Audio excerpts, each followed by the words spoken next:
Thanks, Rosalind.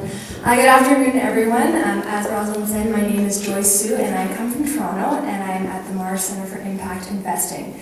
How many of you are actually familiar with the term impact investing?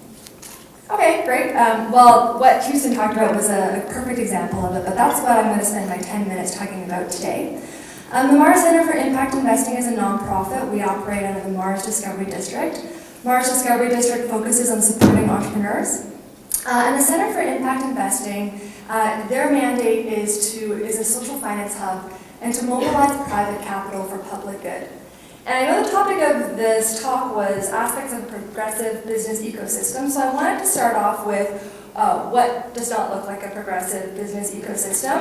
And I'm not saying that because of that Commodore 64 in the background, but more about what Gordon Gekko stands for. And so what does he stand for? Everyone? Greed, right? Greed is good. And I mean, this whole morning or this whole afternoon, we were talking about all the problems that we were seeing, the issues with poverty, and how much that costs us. And we understand why we need to consider doing business differently. But we also understand that grants, donations, debts are drying up. So we need to figure out a way to be more innovative with our money. And how do we tap into those private capital markets to actually generate some positive benefit? So what is impact investing?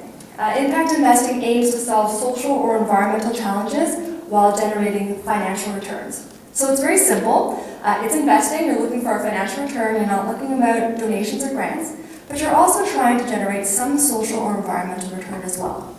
And so how do we do that? So I'm going to give you a few examples. This is a cafe in Guelph called Planet Bean Coffee. It's a cooperative, so employee-owned cooperative. We talk about living wage and we talk about income equality. So Planet Bean Coffee was able to raise $250,000 through a loan and also private share offering.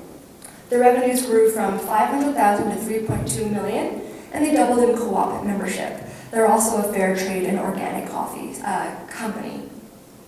The next example that I have is a bit closer to home, Wood Buffalo Housing Development Association.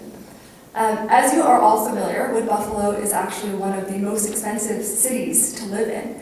And so WBHDA is trying to find ways to create affordable housing for people in those communities and have developed different housing projects. So this one up here has created 150 affordable housing units.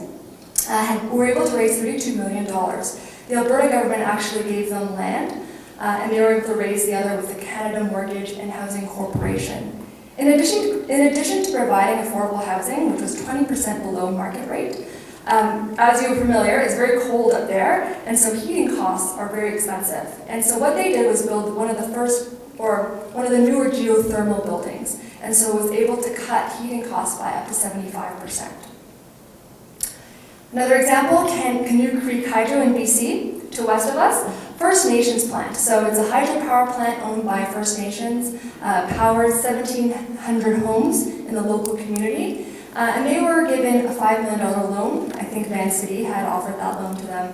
And it's a generating plant, so they were able to generate about $1.6 million from that. There's a lot of examples that we can go through. This is all in Canada. There's way more internationally. But right in your own backyard in Calgary, you have Dirt and Leela and all these other companies that are having that focus of actually using their business to solve social and environmental problems. And I'll let Dermot talk a bit more about that. So what's the market potential in Canada? A recent study talked about what was currently, in terms of our impact assets in Canada, was about $5.3 billion and was projected to about, I believe, $30 billion within the next 10 years. If we're looking at the global scale, $50 billion right now and projected to $500 billion around 10 years. So it's small, it's growing, but it's not, it's definitely something that banks are taking notice of, and JP Morgan called it the emerging asset class. Oh, that's the wrong button. So we talked about the projects, the ventures, and then who are the investors? Where is that money coming from? There are names I'm sure you recognize. Social Enterprise Fund is based in Edmonton, and they do loans for nonprofits and for-profits that have revenue-generating projects that are generating social and environmental returns. Van City, the credit union. There's also private equity funds that are now using their investment thesis to say, we will only invest in projects and ventures that have a social and environmental return as well. So you may be familiar with Renewal 2, Cape Fund, Investico. And then what about foundations? Where is their role? We all look at foundations as these old institutions with many years of history of this huge endowment that nobody wants to touch. But the reality of that is that 95% of these assets, or what they have, is just sitting in the regular capital markets. And how could they access just 1% of that to divert into projects that would also provide them with a financial return, but are also going to generate the return that they want that's going to contribute to their mission. And so more and more foundations are getting interested in this space and trying to figure out how to participate. I'm not going to go into the whole part of this slide, but just to give you a bit more detail about what financial institutions are doing, Van City has last year reported that they invested $1.5 billion in impact assets. And those assets, a majority of those will be in buildings. On the other scale, we're looking at RBC, which is our biggest bank in Canada, and they announced $10 million, which is a small amount, but it's their pilot program, but $10 million to invest in impact investments. And they're just testing this space out. We know that this is not the first and only bank that's going to be involved in it. There are a lot of other banks that are going to come on. And within Calgary, we know First Calgary Credit Union has been involved in this space for a long time as well. So I talked to you about the venture side, the really cool projects that are happening, and then the investors, who has the money, who wants to be investing in them.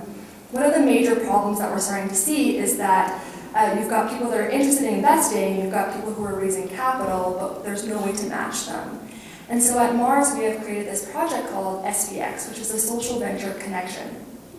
And SVX is an online platform that is used to connect investors, impact investors, with impact ventures. We call it the eHarmony of impact investing. I know that it's not the classiest name, however, you know exactly what we're talking about when we say that. And so on the right side, you're going to see a lot of really cool ventures that are trying to access new capital, and not only because they're having a hard time in the regular markets, but because they're looking for investors that are aligned with their mission. And as they scale and as they grow, they want to make sure that their investors have the same values as they do.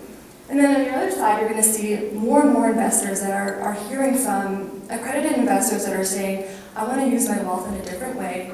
How do I do so? How do I do it in a more active way?